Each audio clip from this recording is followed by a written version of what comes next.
Assalamualaikum warahmatullahi wabarakatuh. Selamat datang kembali di channel Akan Ada Misteri. Dan tentunya masih bersama saya Mas Nara. Di kesempatan kali ini saya akan menceritakan sebuah cerita horor dengan judul Terbantai. Seperti biasa, sebelum ke ceritanya, bagi kalian yang belum subscribe channel Akan Ada Misteri, silahkan bisa subscribe dulu dan aktifkan lonceng notifikasinya agar kalian tidak ketinggalan cerita mengerikan dari channel Akan Ada Misteri. Dan jangan lupa juga untuk share and like, tentunya agar Mas Nara lebih semangat lagi untuk menghibur kalian. Oke, kalau sudah, terima kasih, and so get ready to be haunted.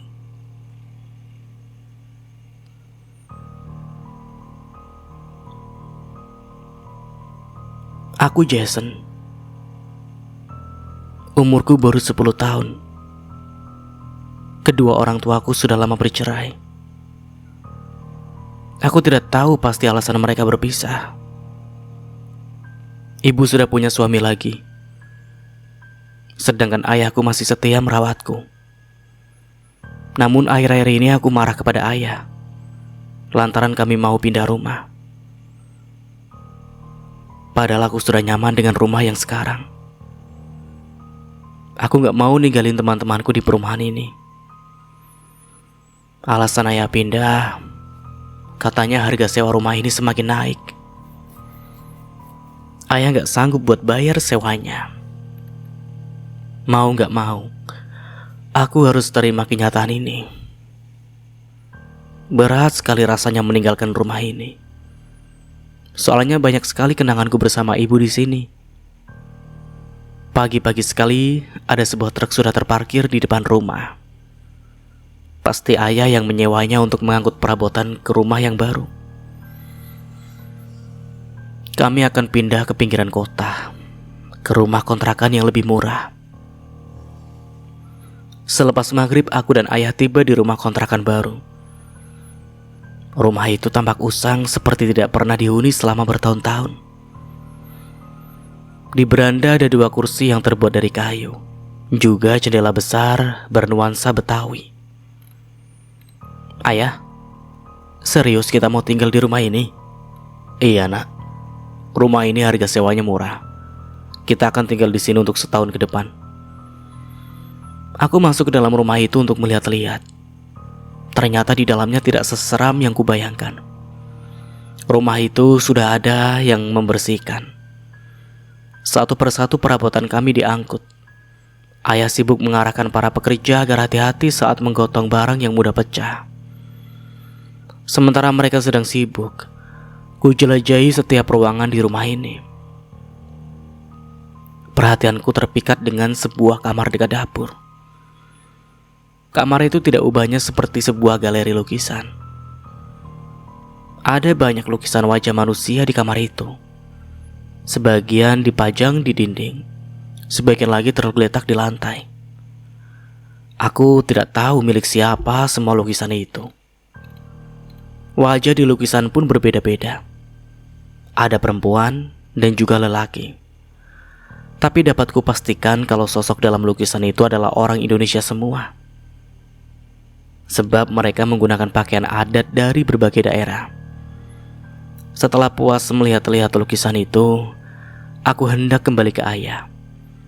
Tapi tiba-tiba terdengar suara seseorang bersiul. Segera aku menoleh. Kedua mataku menyoroti lukisan-lukisan itu. Aneh sekali. Siapa tadi yang bersiul? Karena takut, buru-buru aku lari keluar kamar. Di ruang tamu, ayah masih sibuk menata perabotan. Aku memberitahunya kalau ada kamar yang penuh dengan lukisan. Dia bilang itu lukisan si pemilik rumah ini, dan aku dilarang menyentuhnya. Tadi ada yang bersiul juga ya? Ah, salah dengar kali kamu, jawab ayah sambil sibuk membenarkan posisi lemari. Aku gak salah dengar ya? Ya mungkin ada burung lewat. Malam-malam begini mana ada burung ya? Jason, daripada kamu ngomongin yang enggak-enggak, lebih baik kamu mandi sana. Aku kesal karena ayah tidak menanggapiku dengan serius. Padahal jelas-jelas ku dengar ada yang bersiul di kamar itu. Tanpa berkata apa-apa lagi, aku pun pergi ke kamar mandi. Air di rumah ini sangat segar. Kuguyurkan ke seluruh tubuhku.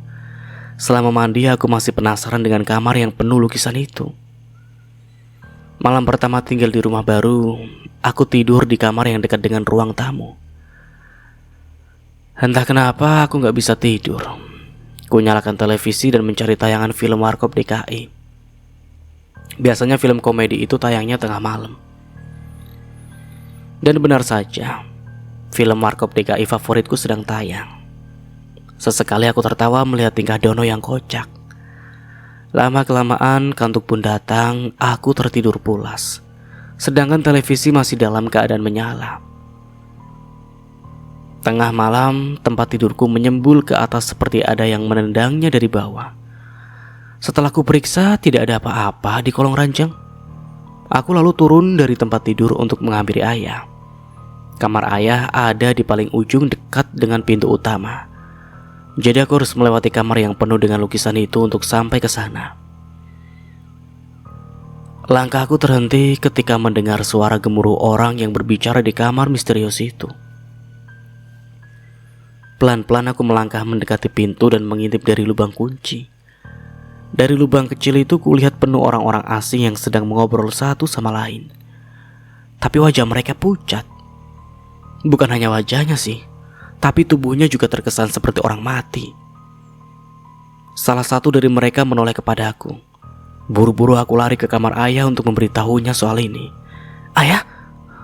teriakku. Tapi aku tidak menemukan ayah. Di mana dia? Di atas mejanya aku temukan secari kertas yang berisi sebuah pesan dari ayah. "Jason, ayah ada urusan mendadak. Jangan keluar rumah selama ayah pergi. Ayah akan segera pulang." Setelah membaca pesan dari ayah, tiba-tiba lampu kamar berkedap-kedip. Aku menelan ludah sendiri. Keramaian di kamar sebelah masih terdengar jelas. Bergegas ku tutup pintu kamar dan mengunci diri di dalam. Aku naik ke atas tempat tidur ayah lalu menutup tubuhku dengan selimut. Tak lama berselang, ku dengar suara langkah kaki kerumunan orang di ruang tamu. Mereka masih mengobrol satu sama lain. Siapa orang-orang itu? Wajahku berkeringat. Kedua tanganku bergetar karena takut. Semoga mereka tidak menemukanku di kamar ini. Saat aku mencoba untuk tidur kembali, ada yang mengetuk pintu. Aku tidak mau membukakannya sebelum mendengar itu adalah suara ayah. "Jason, kamu di dalam ya, nak?" Hatiku lega saat mendengar suara ayah dari luar. "Iya ya." "Jason, kamu di dalam ya, nak?" Setelah pintu itu dibuka, aku tidak melihat ayah. Tapi suara ayah masih dapat ku dengar. "Jason, kamu di dalam ya, nak?" Suara ayah seakan ada di mana-mana. Aku menoleh ke kanan dan di sana puluhan orang asing menatapku sambil tersenyum lebar. Itu senyum yang aneh. Bibir mereka tersungging sampai ke telinga. Aku menjerit lalu mengunci diri di dalam kamar ayah lagi. Aku tidak bisa tidur. Ini masih jam 1 dini hari. Riuh orang yang sedang mengobrol di ruang tamu benar-benar membuatku takut. Apalagi barusan ada sosok menakutkan yang tersenyum ke arahku. Siapa mereka? Apakah rumah ini ada hantunya? Ayah benar-benar tega ninggalin aku sendirian di rumah ini. Aku sedang mencari cara untuk menghubungi ayah. Oh ya, aku ingat dulu ayah pernah bilang kalau dia menyimpan ponsel darurat di lacinya. Dia menyuruhku untuk menghubunginya kalau terjadi apa-apa di rumah. Bergegas ku cari ponsel itu di laci ayah. Di laci yang paling atas tidak ada. Laci kedua juga tidak ada. Dan di laci ketiga, tepatnya di samping tumpukan majalah, akhirnya ponsel itu ketemukan. Untung saja baterainya belum habis. Kupencet tombol ponsel itu lalu mencari tombol telepon ayahku. Saat itu juga ada seseorang yang kembali mengetuk pintu kamar. Kali ini ketukannya berjeda dan hanya 3 kali ketukan saja. Tanganku bergetar. Nomor telepon ayah susah sekali kutemukan. Setelah susah payah mencari nomornya, segera aku telepon ayah. Sialnya nomor itu tidak aktif. Aku berdecak kesal, lalu kembali ke tempat tidur. Ponsel itu masih di genggamanku. Sebelum aku bersembunyi di balik selimut, mataku menangkap sebuah surat di bawah pintu. Surat itu berwarna biru dan tampak mencurigakan. Karena penasaran, ku ambil surat itu lalu membacanya. Aku di bawah. Tolong aku. Hanya itu yang tertulis dalam surat. Tidak ada nama pengirimnya di bagian bawah. Siapa malam-malam begini yang minta tolong? Aku juga tidak paham maksudnya di bawah. Itu di bawah di mana? Setahuku rumah ini tidak memiliki ruang bawah tanah. Sebelum kulipat surat itu, muncullah surat lainnya dari bawah pintu seperti ada yang menyodorkannya. Segera aku buka surat tersebut dan lagi-lagi isinya hanya satu kalimat saja tanpa ada nama pengirimnya. Pesan itu berbeda dari surat sebelumnya. Aku ada di ruang bawah tanah. Cepat ke sini. Ayahmu juga di sini. Apa? Ayahku juga ada di sana. Tanpa pikir panjang lagi, ku buka pintu. Orang-orang asing itu sudah menghilang entah kemana. Tapi banyak surat yang tergeletak di lantai. Surat-surat tersusun rapi mengarah ke dapur seperti membuat petunjuk jalan. Dengan penuh penasaran, ku ikuti surat-surat itu. Tibalah aku di dapur. Surat itu berhenti di dapur dan saat ku injak lantainya, ada sesuatu yang aneh. Lantainya rapuh seperti ada ruang di bawahnya. Ku angkat satu persatu keramik itu. Tampaklah triplek besar yang seolah menutupi lubang. Triplek itu lumayan berat. Aku sampai berkeringat mengangkatnya. Di bawah triplek itu ternyata ada lubang dan ada sebuah tangga. Tidak salah lagi. Rumah ini memang punya ruang bawah tanah. Aku ragu antara turun atau tidak. Lalu ponsel berdering. Aku senang karena akhirnya ayah menelponku. Buru-buru ku angkat telepon dari ayah. Untuk beberapa saat terdengar bunyi tut-tut di seberang telepon. Setelah berhasil tersambung, aku langsung mencerocos pada ayah. Ayah di mana? Rumah kita ada hantunya ya. Aku takut. Di dapur juga ada ruang bawah tanah. Jason, tolong ayah. Ayah ada di ruang bawah tanah. Kamu turun sekarang ke sana ya. Iya ya, ayah jangan khawatir. Jason turun sekarang juga, kataku dengan nafas terengah-engah. Iya turun ya sekarang. Ayah tunggu. Timpal ayah. Telepon ditutup, aku langsung turun ke lubang itu. Baru 5 tangga ku turuni. Dari atas kulihat ada ayah memperhatikanku.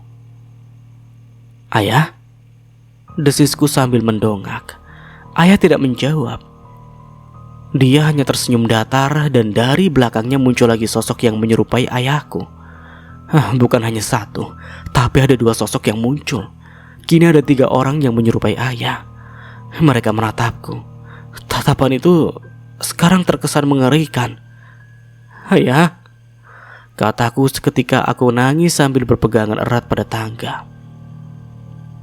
Aku tidak tahu apa yang harus aku lakukan sekarang. Salah satu dari mereka malah menutup kembali lubang itu dengan triplek. Aku menangis sejadi-jadinya sambil berteriak minta tolong ke ayah. Kini aku sendirian di dalam lubang yang gelap dan lembab. Dengan sekuat tenaga, ku dorong triplek yang menutupi lubang. Sayangnya tenagaku tidak cukup kuat untuk membuka triplek itu. Mungkin saja sosok yang menyerupai ayah menahan tripleknya dari atas agar aku tidak bisa keluar. Tidak ada jalan lain. Aku harus turun ke bawah. Siapa tahu di bawah sana ada jalan keluar. Dengan sangat hati-hati ku turuni satu persatu anak tangga. Lubang ini sangat gelap. Kakiku harus meraba-raba anak tangga agar tidak jatuh. Aku melihat sebuah cahaya. Tidak salah lagi. Aku pasti hampir tiba di ruang bawah tanah. Dengan susah payah akhirnya aku berhasil menuruni tangga itu. Sekarang aku berada di sebuah ruangan yang lebih layak disebut gudang. Ruangan ini cukup luas. Banyak tumpukan kardus. Kardus bekas di mana-mana.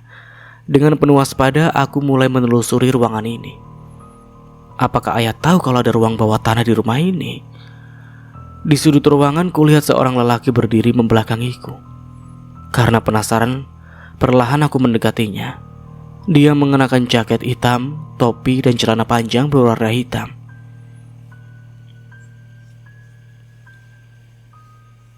Jadi kamu penghuni baru rumah ini?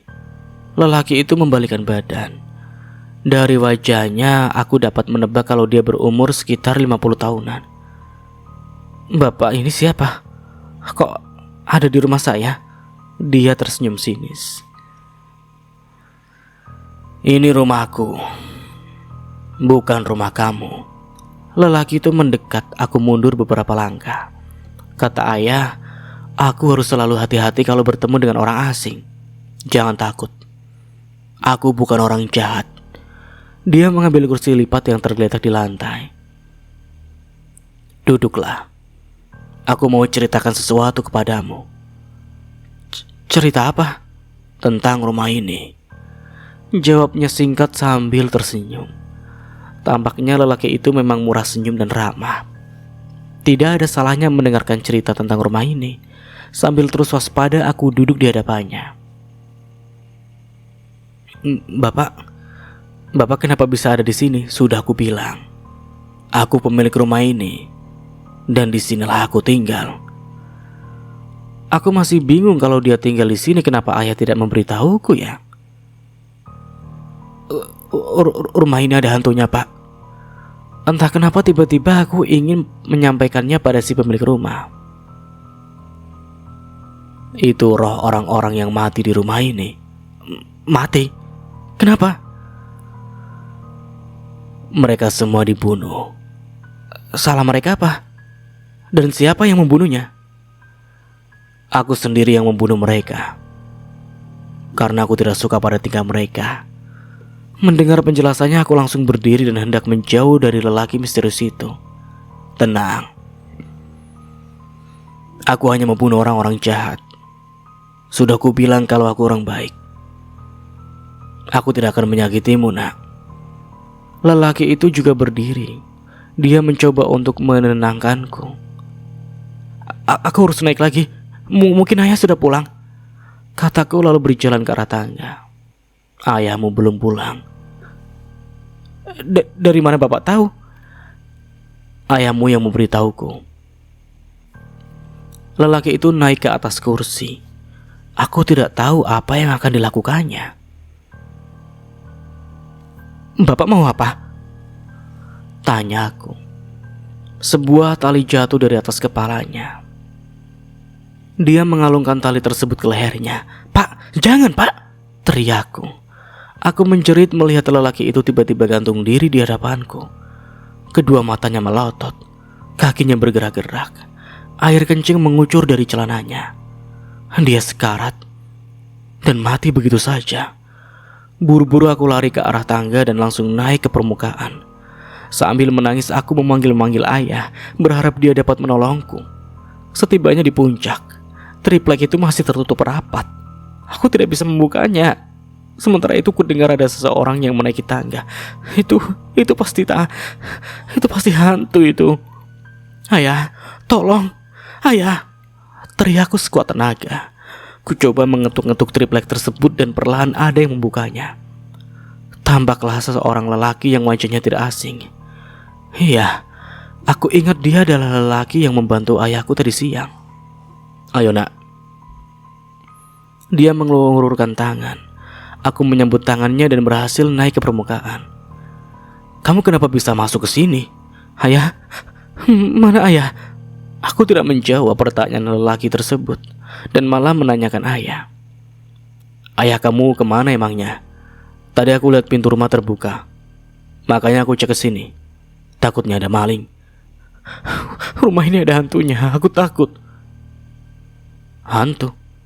Iya, aku lihat hantu di rumah ini. Jangan khawatir. Sekarang kamu aman. Aku akan menjagamu sampai ayahmu pulang, katanya. Dia menutup kembali lubang itu lalu membawaku ke ruang tamu. Malam ini terasa sangat panjang. Aku tidak tahu ayahku di mana.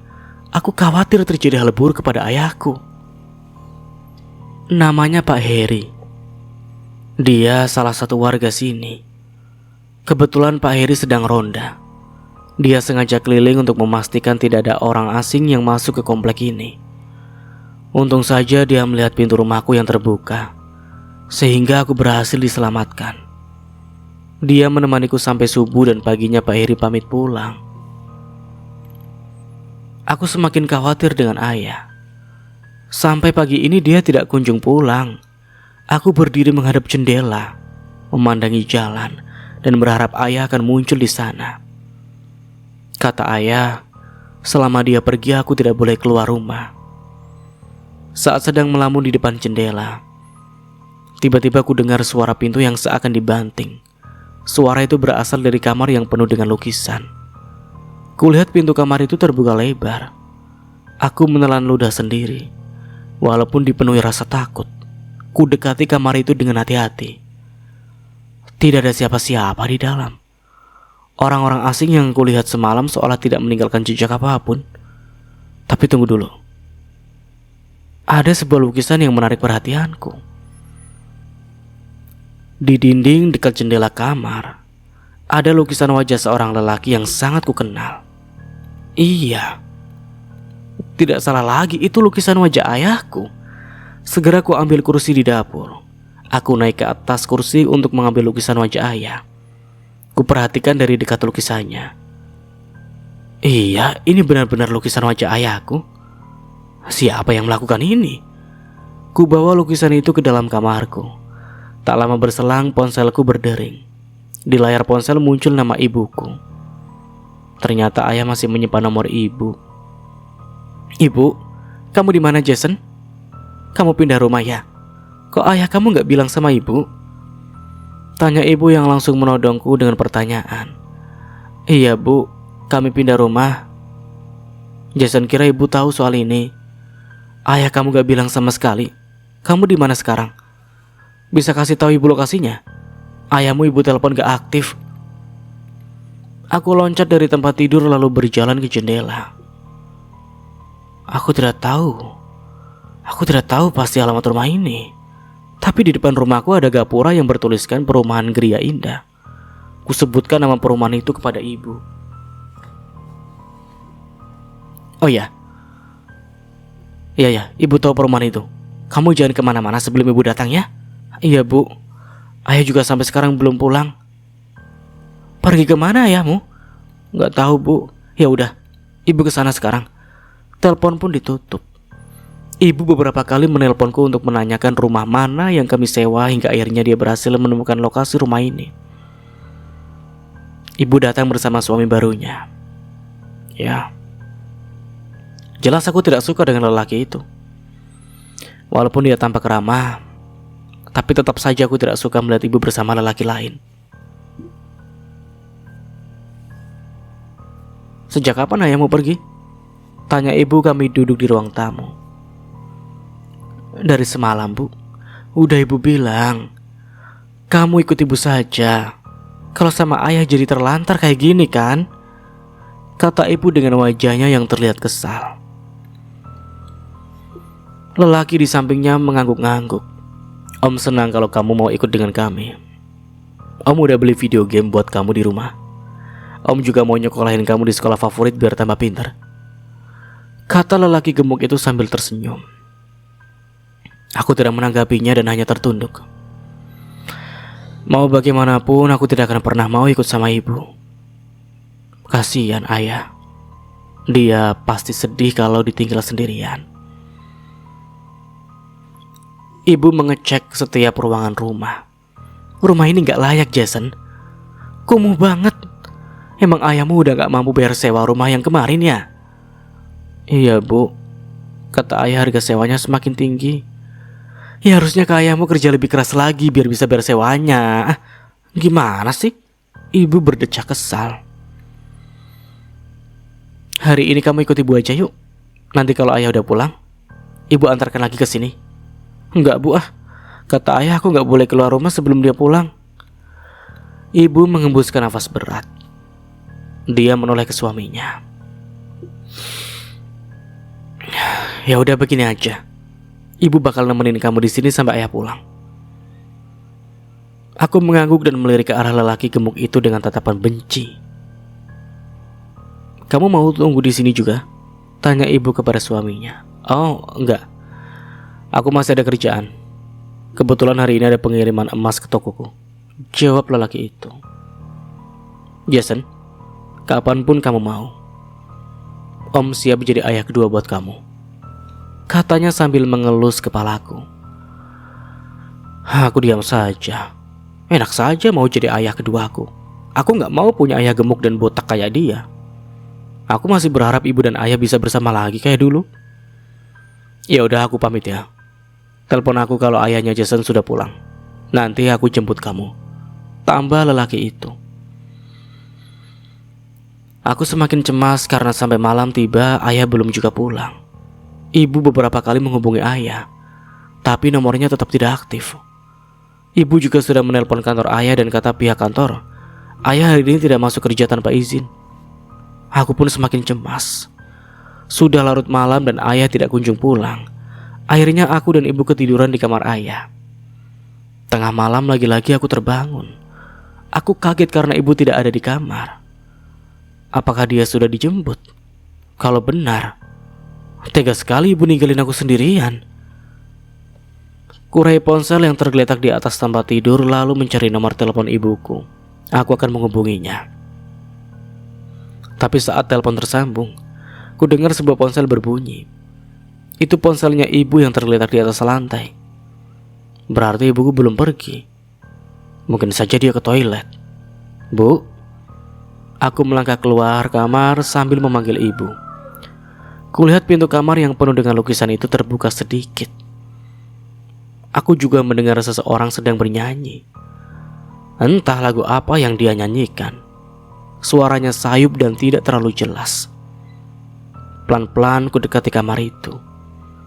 Aku sangat terkejut dengan apa yang kulihat. Di dalam kamar itu ada seorang lelaki yang sedang melukis figur ibuku.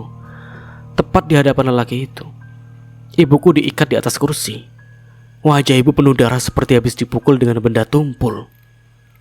Selain itu, ada pisau yang menancap di dada kiri ibu. Dapat kupastikan kalau ibu memang sudah tewas. Lelaki yang tidak dapat kulihat dengan jelas wajahnya itu masih bernyanyi sambil sesekali melihat wajah ibu. Dengan piawai, dia melukis figur ibuku di atas kanvasnya.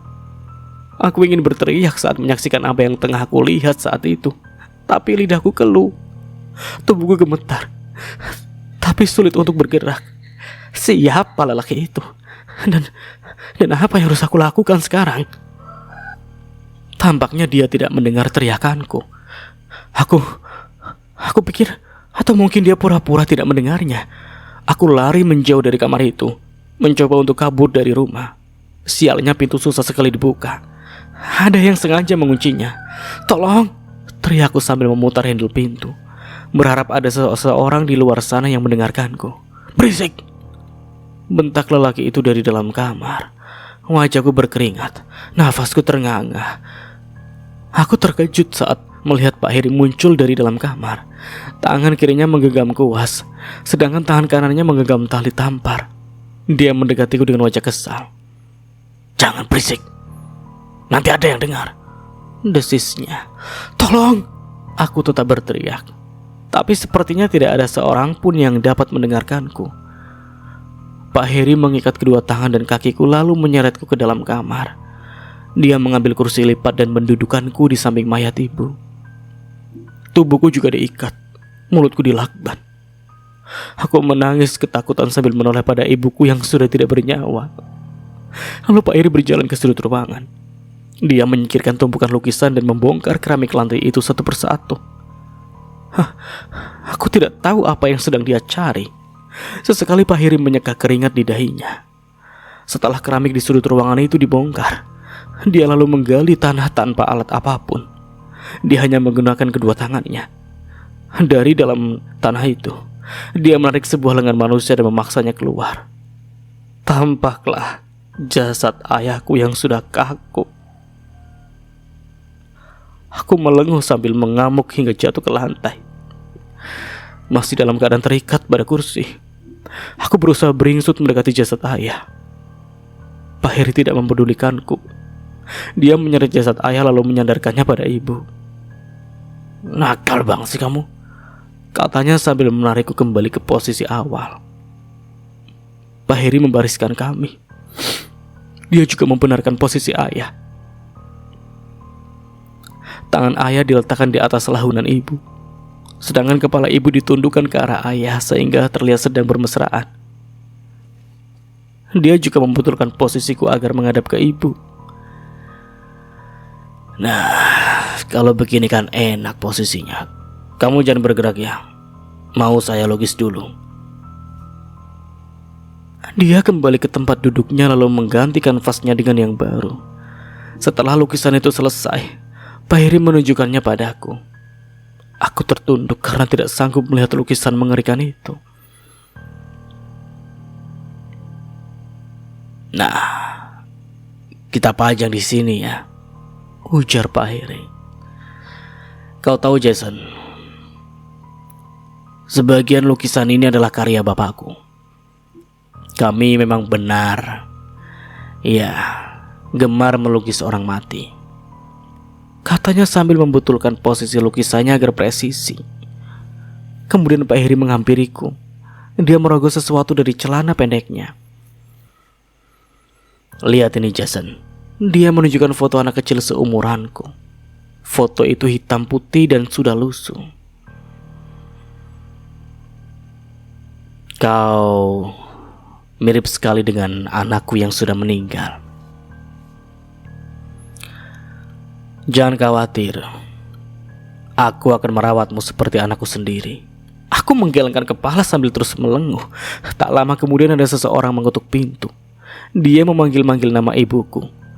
Aku kenal suaranya. Itu suami baru ibuku. Mendengar suara itu Pak Heri panik. Dia membuka ikatan tali di kursiku. Dengan terburu-buru Pak Heri langsung menggotongku ke dapur. Dia membuka triplek yang menutupi lubang bawah tanah. Dan tanpa pikir panjang lagi, dia langsung melempar tubuhku ke dalam lubang itu. Kepalaku membentur lantai sampai berdarah. Tapi aku masih dalam keadaan sadar. Tali yang mengikat kaki dan tanganku sangat kuat, membuatku tidak bisa berkutik sama sekali. Tidak ada yang bisa aku perbuat selain berdoa. Semoga ada seseorang yang bisa menyelamatkanku. Dari atas ku dengar triplek itu dibuka kembali. Ada benda yang dijatuhkan dari sana. Aku mengadu kesakitan karena benda itu menimpa punggungku. Dan saat ku lihat, ternyata itu adalah kepala suami barunya ibuku.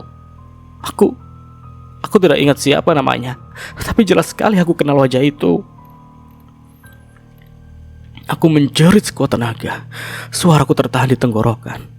Sesaat setelah kepala itu jatuh, Pak Heri juga menjatuhkan bagian tubuhnya. Tubuh itu berdebam dan hampir saja menimpaku. Malam ini bagaikan mimpi buruk. Aku tidak menyangka kalau Pak Heri adalah dalang dari semua ini. Tapi kenapa dia berbuat seperti ini? Apa semua lukisan itu adalah orang yang pernah dia bunuh? Sesaat kemudian, ku dengar ada seseorang yang menuruni tangga. Itu pasti Pak Heri. Aku beringsut mencari tempat untuk bersembunyi. Sambil menuruni tangga, Pak Heri bersiul. Sesekali dia juga memanggil namaku. Jason. Jason, ayah datang. Suara itu sangat mengerikan bagiku. Pak Heri mencariku sambil bersiul. Aku menahan tangis dan bersembunyi di balik tumpukan kardus. Dia memanggil nama aku. Tidak butuh waktu lama lagi bagi Pak Heri menemukan persembunyianku.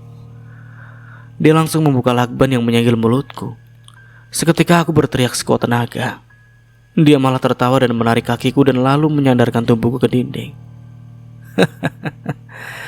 Jason, mulai saat ini kamu jadi anakku ya. Dan ruangan ini jadi kamar kamu sekarang. Aku menolak. Aku pun meludahi wajahnya. Aku gak mau jadi anakmu, dasar pembunuh. Namun dia tidak marah. Pak Heri malah tertawa terbahak-bahak.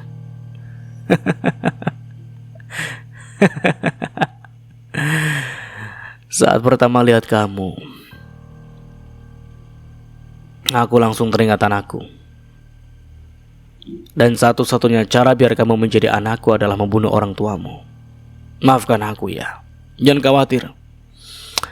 Kamu pasti lebih bahagia jadi anakku. Lagi pula semenjak ayahku meninggal gantung diri, rumah ini jadi milikku. Jadi kamu bebas tinggal di sini selamanya. Gak mau, tolong Pak, keluarkan aku dari sini. Aku nangis lagi.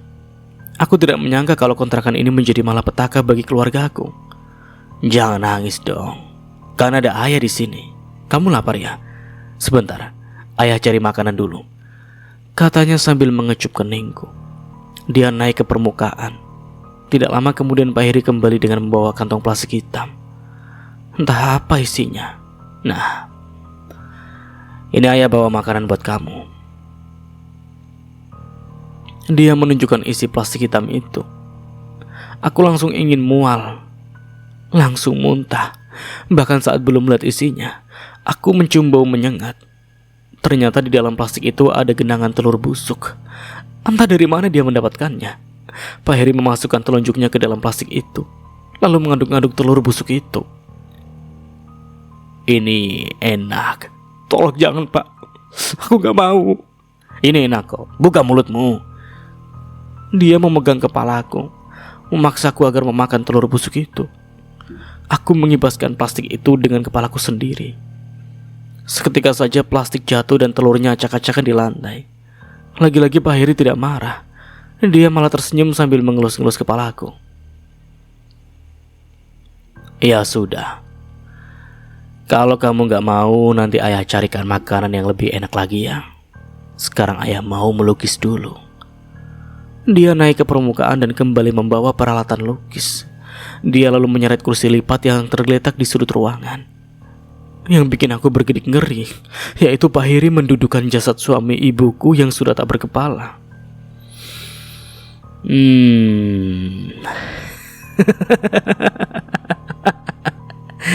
Ini bakal jadi karya seni yang hebat. Tubuh tanpa kepala.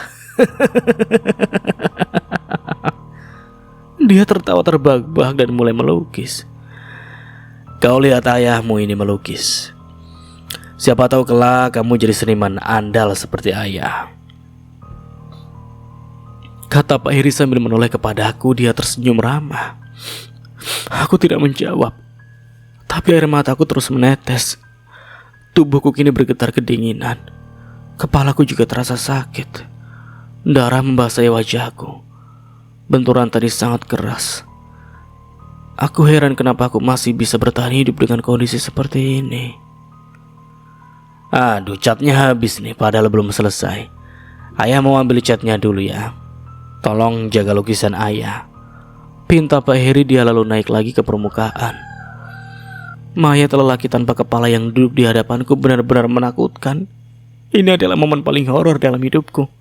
Ditambah lagi ruangan ini yang begitu hening. Aku hanya mendengar suara tangisku sendiri yang tertahan dan sesenggukan. Semakin lama ruangan ini semakin mengerikan. Aku coba memejamkan mata agar tidak terus-terusan melihat jasad tanpa kepala di hadapanku. Tak lama kemudian ku dengar suara kursi berderit. Saat membuka mata, jasad tanpa kepala itu berdiri di depanku. Aku berteriak sekeras mungkin lalu beringsut untuk menjauh dari jasad yang tiba-tiba hidup kembali.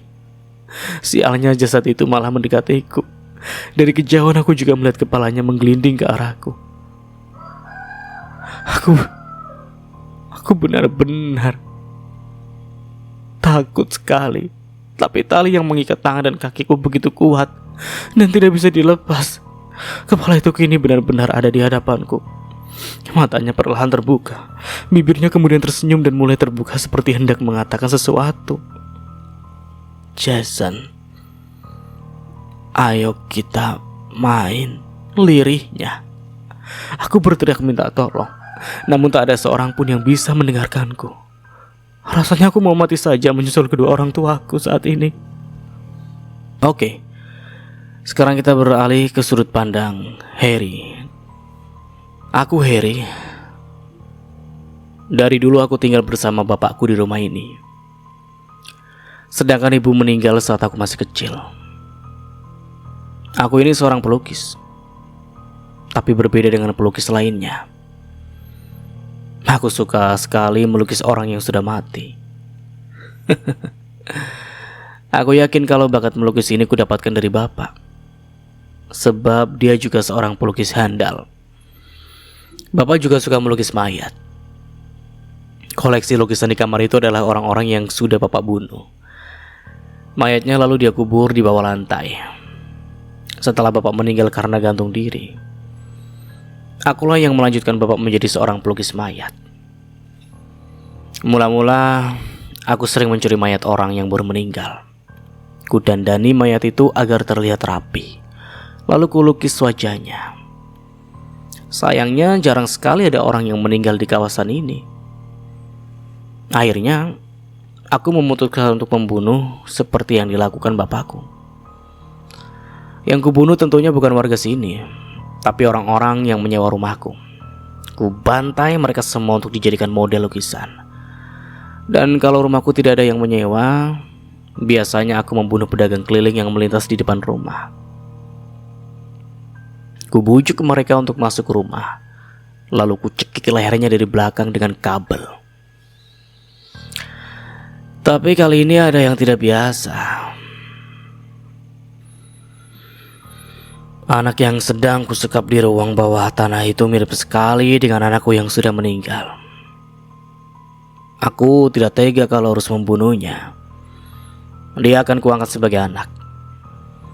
Sejak pertama kali melihat anak itu, aku langsung bertekad untuk membunuh orang tuanya.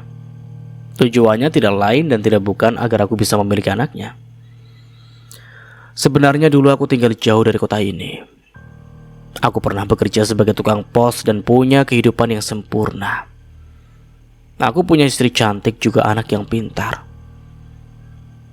Namun, semua itu berubah saat satu persatu keluargaku meninggal. Istriku mati kecelakaan di tol Cipali, sedangkan anakku terkena kanker. Sejak saat itulah aku kembali ke rumah bapak dan tinggal bersamanya. Setiap bulannya ada saja yang membeli lukisan bapak. Mereka tidak pernah tahu kalau sosok lukisan itu adalah orang-orang yang kami bunuh. Belum ada yang tahu soal pembunuhan ini.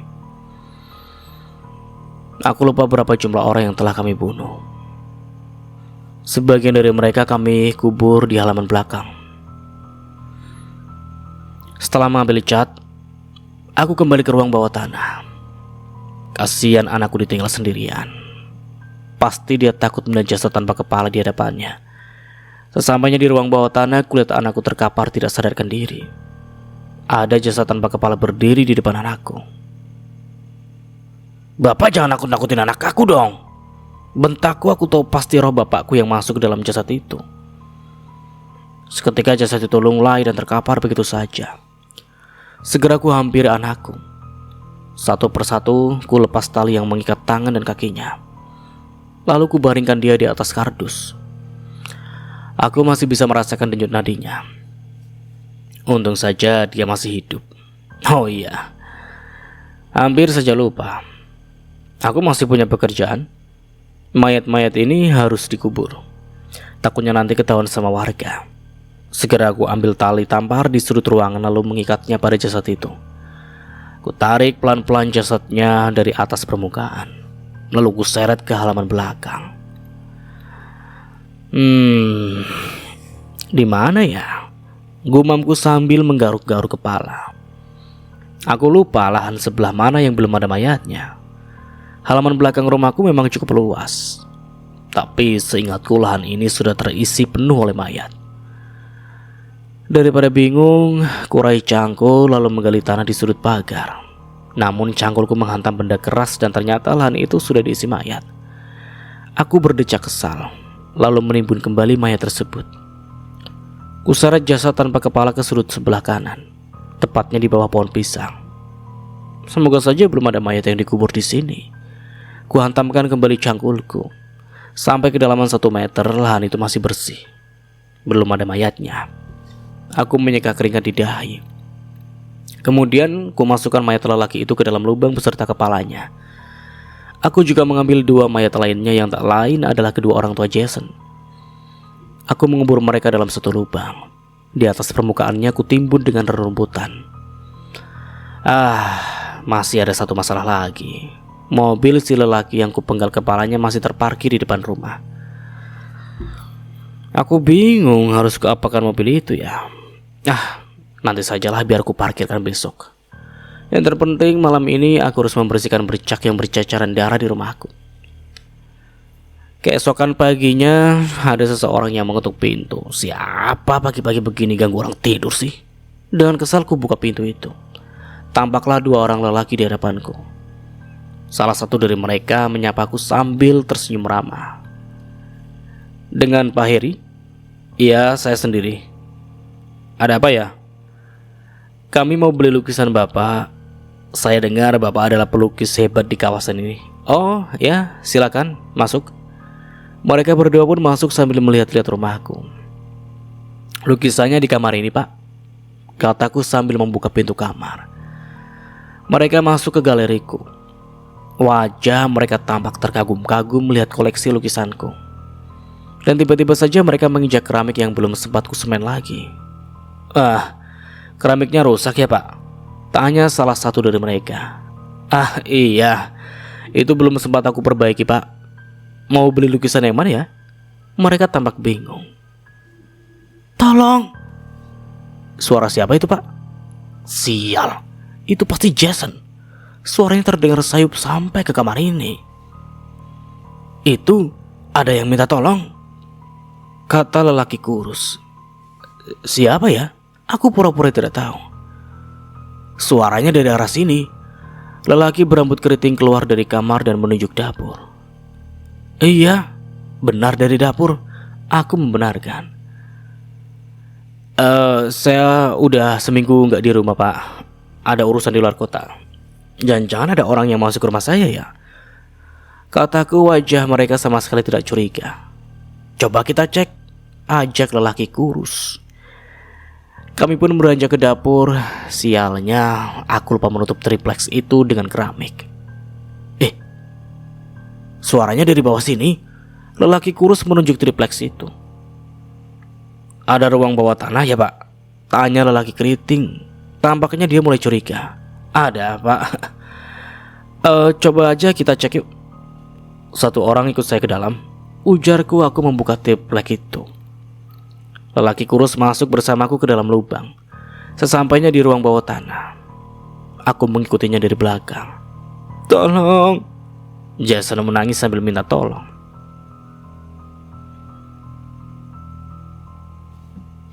Ada anak kecil, Pak Heri.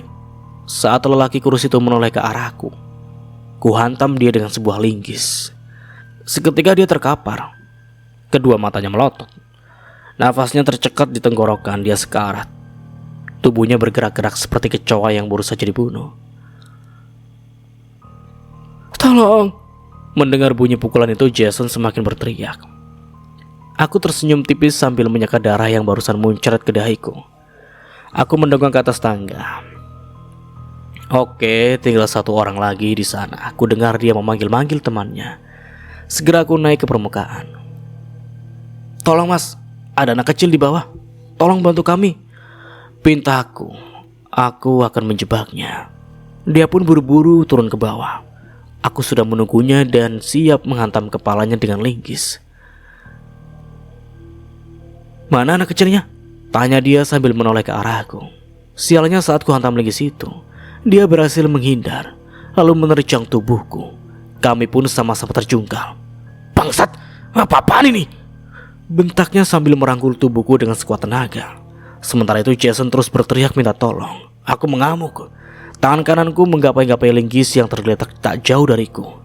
Dengan susah payah aku berhasil meraih linggis itu. Lalu dalam posisi terbaring, kupiting leher belakangnya. Dia tampak kesulitan bernafas. Mati kau!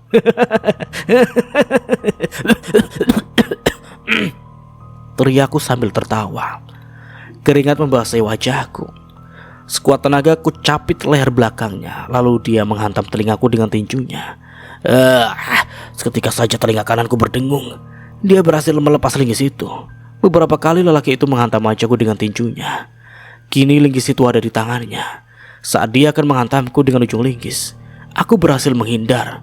Lalu ku tendang perutnya. Lelaki itu terjungkal. Segera ku raih linggis dan menancapkan ujung linggis tepat di perutnya. Dia sekarat dan tewas seketika. Sementara temannya dari tadi masih sekarat. Dia menatapku, tubuhnya kaku seperti orang yang kena stroke. Aku jongkok dan menatap wajahnya yang seperti merasa sakit. Bibirnya bergetar. Aku tahu dia ingin mengucapkan sesuatu tapi tidak bisa. Aku tidak mau membunuhnya. Ya, biarkan dia merasakan sakitnya sekarat. Kita selamat, Jason. Ayah sudah membunuh mereka semua. Aku menghampiri Jason yang merenggok di sudut ruangan sambil menangis. Ayo, kita pindah kamar. Ku tarik lengannya, tapi tampaknya anakku itu tidak bisa berdiri. Dia terlihat lemas dan pucat. Oh iya ya, dia kan belum makan dari kemarin. Tunggu di sini ya. Ayah mau cari makanan dulu buat kamu. Aku naik ke permukaan. Lubang itu kututup kembali dengan triplex dan kutindih dengan lemari agar Jason tidak kabur. Aku akan masak mie instan buat Jason. Kasihan sekali anakku itu. Pasti dia kelaparan. Oh iya, hari ini aku juga akan melukis. Ada 2 mayat baru yang bisa kujadikan model. Tampaknya karyaku akan sangat bagus. Bukankah selama ini karyaku memang selalu bagus? Menu pagi ini adalah mie instan dan telur mata sapi. Kuputar lagu Di Wajahmu Kulihat Bulan, karya Ismail Marzuki. Lagu itu mengingatkanku pada masa-masa indah bersama istri tercinta. Setelah semuanya matang, ku bawa makanan itu ke ruang bawah tanah. Dengan hati-hati aku menuruni tangga agar makanannya tidak tumpah. Saat hendak menyuapi Jason, tiba-tiba ku dengar ada yang mengetuk pintu sambil memanggil nama aku. Sialan, siapa lagi sih? Banyak sekali tamu pagi ini. Ku letakkan makanan di hadapan Jason yang masih meringkuk di sudut kamar. Tubuhnya menggigil, wajahnya juga pucat. Kasihan sekali anakku itu. Segera aku naik ke permukaan. Dari balik jendela ku lihat seorang lelaki berpakaian dinas. Ya, mungkin saja dia petugas dari kecamatan. Ya, sebisa mungkin ku pasang wajah ramah lalu ku buka pintu. Lelaki itu tersenyum ramah kepadaku. Dia mengenakan papan nama bertuliskan Asep. Segera aku sapa dia. Selamat pagi Pak Asep. Ada perlu apa ya? Tanyaku sambil tersenyum. Dahinya seketika berkerut. Dia seperti melihat sesuatu yang aneh pada diriku. Di wajah Bapak ada darah tuh. Dia menunjuk wajahku. Oh, iya, tadi habis potong ayam. Hari ini saya masak ayam Pak. Aku mengusap wajahku dengan lengan baju. Oh, begitu. Maaf mengganggu waktunya Pak Heri. Perkenalkan, saya Burhan. Kedatangan saya ke sini mau tanya soal rumah Bapak. Ujarnya. Tanya apa ya Pak? Bukannya tadi Asep nam. Rumah Bapak ada yang sewa? Kemarin sih ada. Tapi sekarang orang yang sewa rumahku sudah pindah. Kenapa ya Pak? Jadi gini Pak Heri, ada saudaraku yang mau sewa rumah Bapak. Begitu. Ya, masuk aja dulu Pak, biar enak ngobrolnya. Aku mempersilakannya duduk di atas sofa. Kira-kira mau sewa berapa tahun Pak? Berapa lama? Kurang lebih setahun lah. Boleh Pak? Kira-kira kapan mulai sewanya? Tanya aku. Minggu depan saudaraku sudah berkeluarga dan punya 2 anak. Oh ya, harga sewanya berapa bos setahun Pak? 15 juta Pak, jawabku. Baik, nanti akan saya infokan ke saudara saya Pak, katanya. Iya Pak, sebentar ya. Aku mengambil secari kertas dan pulpen lalu menulis nomor teleponku di kertas itu dan menyerahkannya. Ini nomor teleponku Pak, hubungi saya saja ya. Baik Pak, kalau gitu saya pamit ya. Aku mengantarkannya sampai di depan pintu. Sebelum dia pergi, lelaki itu sempat mengomentari mobil yang terparkir di halaman rumahku. Mobil Pak Heri punya mobil berplat nomor Bandung ya? Dia memperhatikan mobil itu. Oh, iya, itu baru saya beli beberapa minggu lalu dari orang Bandung. Keren Pak mobilnya, katanya sambil menyalakan mesin motor. Aku hanya tersenyum. Kalau saja tadi dia berani macam-macam, pasti sudah kubunuh. Setelah itu aku kembali ke ruang bawah tanah. Sayangnya Jason tidak mau makan. Tubuhnya semakin lemas. Aku khawatir dia sakit. Kamu sakit ya nak? Jason tidak menjawab. Kedua matanya menatapku. Tatapan itu tajam seperti hendak membunuhku. Ayah bilang makan. Makan. Kalau kamu gak makan nanti kamu mati. Aku menjejali mulutnya. Dia malah menangis. Karena tidak tega aku pun kembali melunak. Maafkan ayah ya. Ayah yang gak mau kamu sakit, kataku sambil mengelus rambutnya. Dia tetap menangis. Oh ya, aku lupa. Lelaki yang barusan kuhantam kepalanya, apakah dia sudah mati? Oke lah, aku cek lelaki yang terkapar di lantai. Tampaknya dia masih hidup. Dadanya turun naik, dia masih sekarat. Iya, aku punya ide. Selama ini aku kan hanya melukis orang yang sudah mati dan belum pernah melukis yang sedang sekarat. Ini akan jadi pengalaman pertama aku. Kusandarkan lelaki itu pada dinding. Kedua matanya berkedip-kedip. Ya semoga saja dia gak keburu mati lah. Perlahan aku mulai melukis wajahnya. Kepala lelaki itu miring-miring seperti orang yang terkena penyakit stroke. Saat sedang melukis, tiba-tiba ada seseorang yang menghantam kepalaku dari belakang dengan benda keras. Seketika aku terkapar di lantai. Sesaat sebelum tak sadarkan diri, kulihat Jason menaiki tangga. Sialan. Ternyata dia hanya pura-pura lemas. Oke, kita beralih lagi ke sudut pandang Jason. Aku berhasil kabur dari rumah Pak Heri. Untung saja pintu rumah itu tidak terkunci. Dengan sisa tenaga yang ada, aku lari ke perumahan warga untuk meminta tolong.